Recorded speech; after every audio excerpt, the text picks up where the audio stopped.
හායියාලුවනේ අද නොලේචප් අපිගෙන එන්නේ මුදල් වල අනාගතය ගැන. ඇත්තටම මොකක්ද මේ ඩිජිටල් මුදල් කියලා කියන්නේ. අපි හැමෝම දන්නවනේ මුදල් කියන්න මොනවද කියලා. මුදල් කියලා කියන්නේ අපේ අතේ තියෙන කාසි නෝට්ටු. මේවා පාවිච්චි කරලා තමයි අපි ගනුදෙනු කරන්නේ. හැබැයි ඔබ දන්නවද? ඉදිරි දශකයේ ඇතුළත මේ කඩදාසි මුදල් ලෝකයෙන් සම්පූර්ණයෙන්ම තුරන් වෙලා යන්න පුළුවන් කියලා. අද අපි කතා කරන්නේ මුදල් වල අනාගතය. නැත්තම් ඩිජිටල් මුදල් ගැන. මොකක්ද මේ ක්‍රිප්ටෝ කියලා කියන්නේ? ඇයි මේකට බැංකුවක් ඕනේ නැත්තේ? සහ මේකෙන් අපේ සාක්කුවට වෙන්නේ මොකක්ද? අද අපි මේ ගැන සරලව කතා කරමු. අපි ඉතිහාසය දිහා බලද්දී මිනිසුන් මුලින් භාණ්ඩ හුවමාරු කරගත්තා. ඊට පස්සේ රන් රෙදි කාසි ආවා. පස්සේ රජයන් මෙදිහත් වෙලා කඩදාසි මුදල් හැදුවා. හැබැයි මේ හැම ක්‍රමයකදීම අපිට මෙදිහත් කරුවෙකු ඕන වුණා. ඒ කියන්නේ බැංකුවක් වැනි ආයතනයක් ඕන වුණා. 2009 වසරේදී සතෝෂි නකමොටෝ කියන නම පාවිච්චි කරපු අද්භූත පුද්ගලයා ලෝකෙට හඳුන්වා දෙනවා අලුත්ම ක්‍රමයක්. ඒ තමයි බිට්කොයින්. දැන් ඔබට ප්‍රශ්නයක් එයි. බැංකුවක් නැතුව කොහොමද මේ ගනුදෙනු විශ්වාස කරන්න කියලා.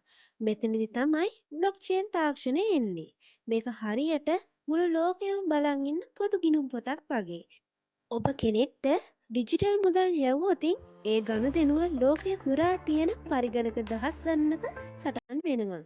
ඒක කාටවත් හොරෙන් වෙනස් කරන්න බෑ. ඒකයි මේක මේ තරම් ආරක්ෂිතයි කියලා කියන්නේ. කොච්චර ආරක්ෂිත වුණත් මේකෙත් පොඩි පොඩි වාසි අවාසි තියෙනවා. වාසි තමයි ලෝකයේ ඕනම තැනකට තප්පර ගණනකින් මුදල් යවන්න පුළුවන්. බැංකු ගාස්තු ගෙවන්න ඕන වෙන්නේ නැහැ. බීට්කොයින් මුළු ලෝකෙටම තියෙන්නේ මිලියන 21ක් විතරයි. ඒ නිසා උද්දමයට ඔරොත්තු දෙනවා. අවාසි තමයි මිල වෙනස් වෙනවා.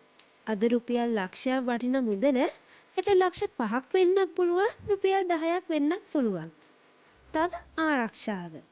ඔබට ඩිජිටල් වොලට් එකේ මුලපදය අමතක වුණොත් ඒ මුදල් ආයේ කවදාවත් ගන්න බෑ. අද ලෝකයේ ගොඩක් රටවල් තමන්ගේම ඩිජිටල් මුදල් හදන්න උත්සාහ කරනවා.